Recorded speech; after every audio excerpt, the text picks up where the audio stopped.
কাল ছিল ডাল খালি, আজ ফুলে যাই ভরে, বল দেখি তুই মালি, হয়ছে কেমন করে। আজ আমরাও বিশ্বকবি রবীন্দ্রনাথ ঠাকুরের মতো এই প্রশ্নের উত্তর খুঁজতে বেরিয়ে পড়েছি আমাদের পশ্চিমবাংলার ফুলের উপত্যকা খিরাইয়ের উদ্দেশ্যে। এই ফুল হলো সৌন্দর্যের অন্যতম প্রতীক, আর এই ফুলের বাগান হলো মানুষের সৃষ্টি করা অন্যতম শিল্পকলাও বলতে পারেন। তাও আবার জাতা বাগান নয়, কাঁসাই নদীর পাড়ে দু চোখ যত দূর যাবে দিগন্ত বিস্তৃত বিভিন্ন রকমের ফুলের সজ্জা দেখতে পাবেন। দেখে মনে হবে কোনো বড় রং বেরঙের চাদর বিছানো আছে এখানে। দেখতেই পাচ্ছেন চারিদিকে যেই দিকেই তাকাবেন শুধু ফুল আর ফুল, চারিদিকটা শুধু গাঁদা, চন্দ্রমল্লিকা এবং বিভিন্ন রকমের ফুল। আজ আমি আপনাদের চেনা জানা খিরাইয়ের ফুলের বাগান তো দেখাবই, তার সাথে বাড়তি পাওনা হিসাবে চোখ ধাঁধানো চন্দ্রমল্লিকা, ডালিয়া এবং গোলাপের বাগানের সন্ধান পেতে ভিডিওটি শেষ পর্যন্ত দেখতে থাকুন।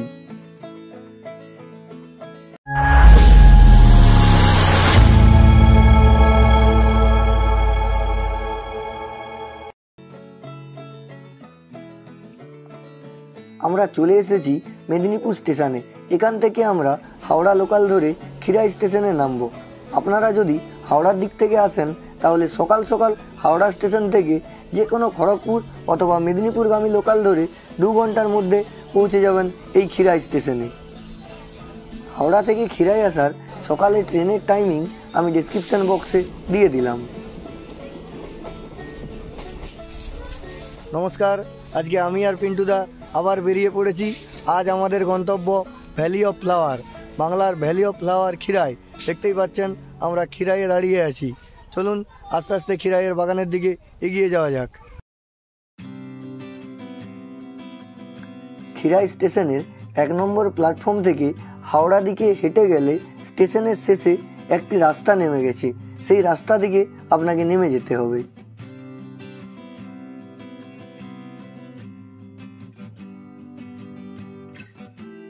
স্টেশন থেকে নামা মাত্রই আপনারা দেখতে পেয়ে যাবেন ফুলের দোকান। এখান থেকে আপনারা ফুলও কিনতে পারেন অথবা এখানে আপনারা ফুলের চারাও পেয়ে যাবেন।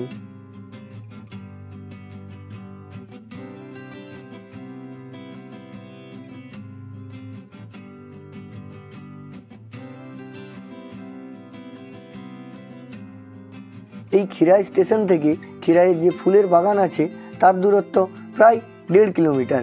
এই খিরাই স্টেশন থেকে যাওয়ার জন্য আপনারা টোটো এবং ওমিনি গাড়ি পেয়ে যাবেন। এর ভাড়া 20 টাকা জনপ্রতি। গাড়ি থেকে নেমে একটু হেঁটে এরকম উপরে উঠে প্রথম দর্শনেই যখন আপনি এই ফুলের উপত্যকাটি দেখবেন, জাস্ট মুগ্ধ হয়ে যাবেন। প্রথম দর্শনেই এই ফুলের উপত্যকাটির প্রেমে পড়ে যাবেন, আমি কথা দিলাম।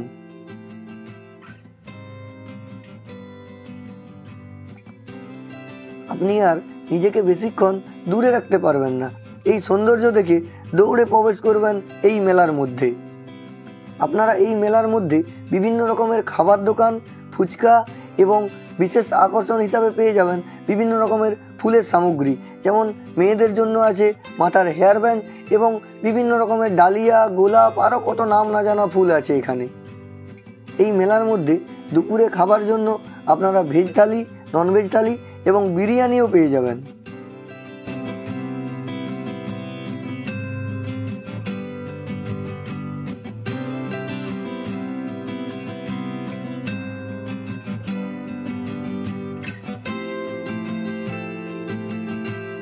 তারপর ডান দিকে একটু এগিয়ে গেলেই পৌঁছে যাবেন সেই প্রথম দর্শনে প্রেমে পড়া ফুলের উপত্যকার মধ্যে।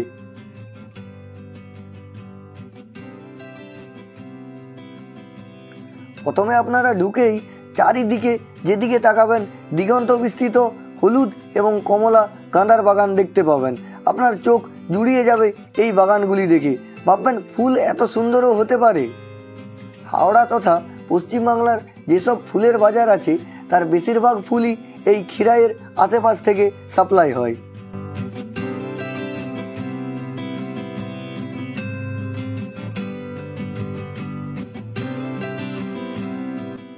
তবে এই যে ফুলের বাগানগুলি দেখছেন, এইগুলির উপর নির্ভরশীল অনেক পরিবার।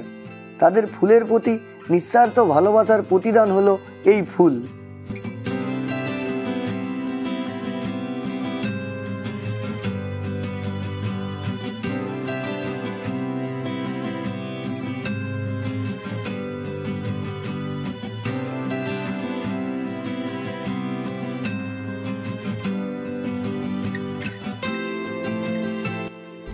এখন দাঁড়িয়ে আছি খিরাইয়ের ফুলের বাগানের মধ্যে। দেখতেই পাচ্ছেন চারিদিকে যেই দিকেই তাকাবেন শুধু ফুল আর ফুল, চারিদিকটা শুধু গাঁদা, চন্দ্রমল্লিকা এবং বিভিন্ন রকমের ফুল। আপনারা যেরকম কাশ্মীর গেলে বিভিন্ন রকমের টিউলিপ এবং অন্যান্য ফুল দেখতে পান, সেরকম এইখানে এলে আপনারা দেখতে পাবেন গাঁদা প্রচুর পরিমাণে চাষ হয়েছে আর খুব সুন্দর দেখাচ্ছে। তবে অনেকেই দেখছি বাগানের মধ্যে ঢুকে পড়ছেন, তাদের প্রতি বিশেষ অনুরোধ, আপনারা বাগানের মধ্যে ঢুকবেন না। একটা চাষিকে এই ফুল ফলাতে অনেক কষ্ট করতে হয়, তাই বাগানের মধ্যে ঢুকে সেই ফুল নষ্ট করবেন না, বাইরে থেকে দেখুন এবং ফুলের সৌন্দর্য নিন। এই গাঁদা বাগানের মাঝে মাঝে ছোট ছোট কিছু চন্দ্রমল্লিকা বাগানও দেখতে পাচ্ছি, তবে এটি খুবই অল্প সংখ্যায়, কিন্তু এটা তো শুধুমাত্র টেলারও ভাবতে পারেন। এই বাগান দেখানোর পর আমি আপনাদের নিয়ে যাব দিগন্ত বিস্তৃত চন্দ্রমল্লিকা ও ডালিয়া বাগানের মধ্যে। এই বাগানগুলি এমন বাগান যে এই খিরাই এলেও এই বাগান সবার ভাগ্যে দেখা মেলে না।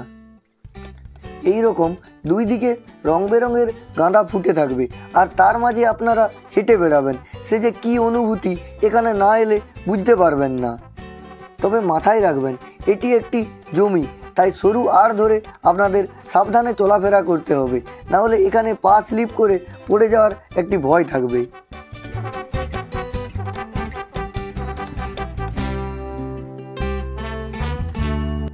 দেখতেই পাচ্ছেন আমাদের মতো ফুলের মজা নিতে মৌমাছিরাও এসে গেছে।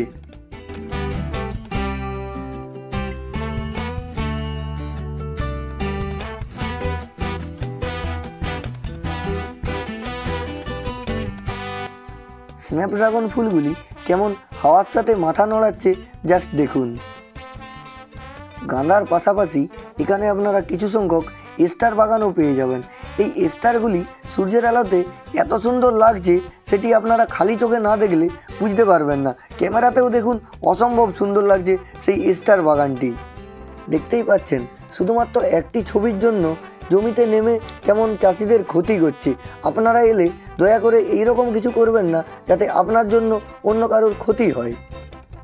আমরা প্রথমে ঢুকতেই দেখলাম হলুদ এবং কমলা গাঁদার বাগান এবং তারপর স্টারের বাগান, এবং তার একটু এগিয়ে গেলেই আপনারা পেয়ে যাবেন রক্তগাঁদার বাগান। রক্তগাঁদাগুলির সাইজ একটু ছোট হলেও রক্তগাঁদার বাগানটি দেখতে জাস্ট অসম্ভব সুন্দর লাগছে। তবে অন্যান্য গাঁদার তুলনায় এই রক্তগাঁদার চাষ আমরা লক্ষ্য করলাম তুলনামূলক কম। প্রথমে ঢুকতেই যে মেলা দেখলাম তাতে তো ফুলের দোকান আছেই, এবং এই বাগানের মাঝে মাঝে চাষিদের নিজস্ব ফুলের দোকান আছে। এখান থেকে আপনারা ফুল এবং ফুলের বিভিন্ন সামগ্রীও কিনে নিতে পারেন, এবং এখানেও পাওয়া যাচ্ছে দেখছি হেয়ার ব্যান্ড, যেটি বিভিন্ন মেয়েরা মাথায় লাগিয়ে ঘোরাফেরা করছে এখানে। এই দেখুন এই বাগানের সব থেকে ইউনিক ফুল লাল গ্ল্যাডিওলাস ফুল এবং সাদাও আছে দেখা যাচ্ছে। এইগুলি দেখুন কত সুন্দর লাগছে।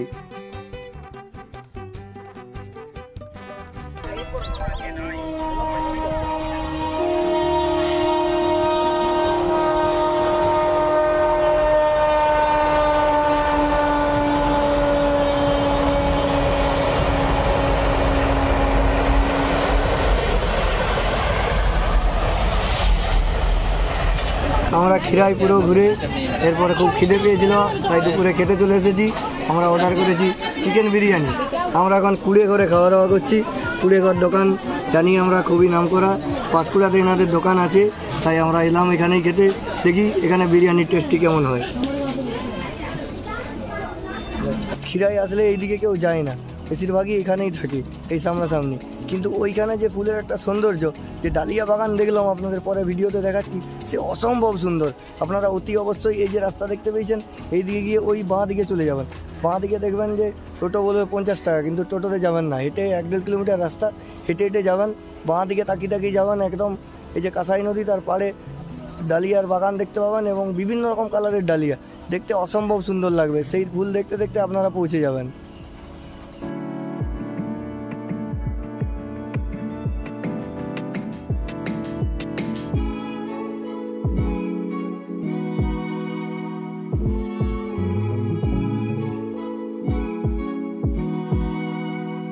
এই দিক থেকে এটা হচ্ছে স্টেশনের রাস্তা। এই জাস্ট 300 মিটার আসার পর এই যে এইখানে এই দিক দিয়ে যাওয়া যায়। এই জাস্ট এটা দিয়ে নেমে গেলেই আপনি দেখতে পাবেন।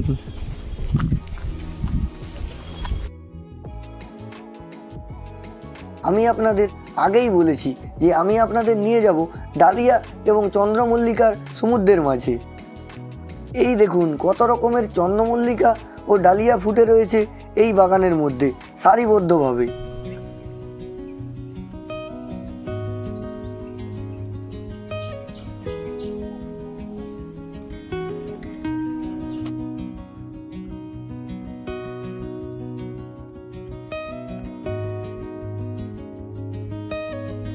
এই বাগানটি দেখার পর আপনারা চোখের পলক ফেলতেই পারবেন না।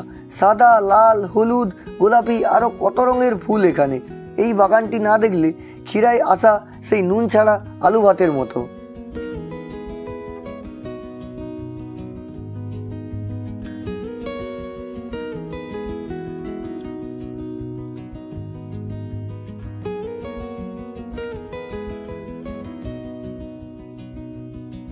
যারা ক্ষীরায় আসেন তারা শুধুমাত্র ওই গাঁদার বাগান দেখেই চলে যান, কিন্তু আজ আমি আপনাদের সন্ধান দেব ডালিয়ার বাগান।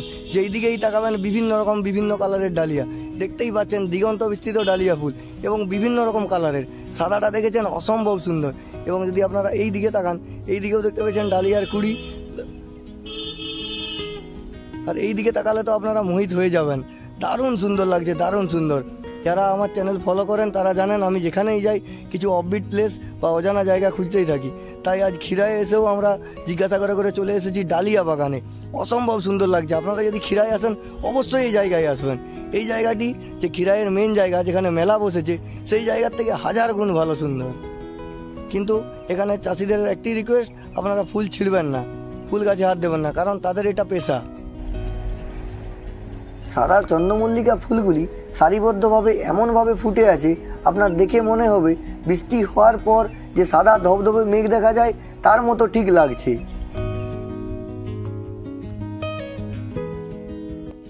তবে একটা কথা মাথায় রাখবেন, ফুলেরা গাছে সুন্দর, আপনার হাতে না। তাই ফুল গাছে হাত দেবেন না। আর এই বাগানে প্রবেশ করতে হলে অনুমতি নিয়ে প্রবেশ করতে হবে, না হলে আপনাকে নগদ 1000 টাকা ফাইনও গুনতে হতে পারে। আমরা ভিডিওর প্রায় শেষ পর্যায়ে চলে এসেছি। এখন আমি আপনাদের জানাবো যে ক্ষীরায় কোন সময় এলে ভালো ফুল পাবেন। জানুয়ারির শেষ থেকে মার্চের মাঝামাঝি পর্যন্ত এখানে ফুল থাকে, তবে এই বছর মার্চের শেষ পর্যন্ত আপনারা ফুল দেখতে পাবেন। বৃষ্টির কারণে ফুল গাছ অনেক দেরি করেই লাগানো হয়েছিল।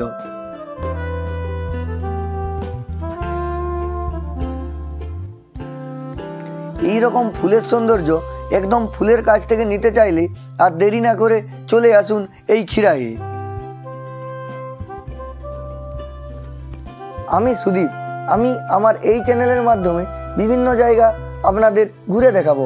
আপনারা ভালোবেসে সাবস্ক্রাইব করতেই পারেন।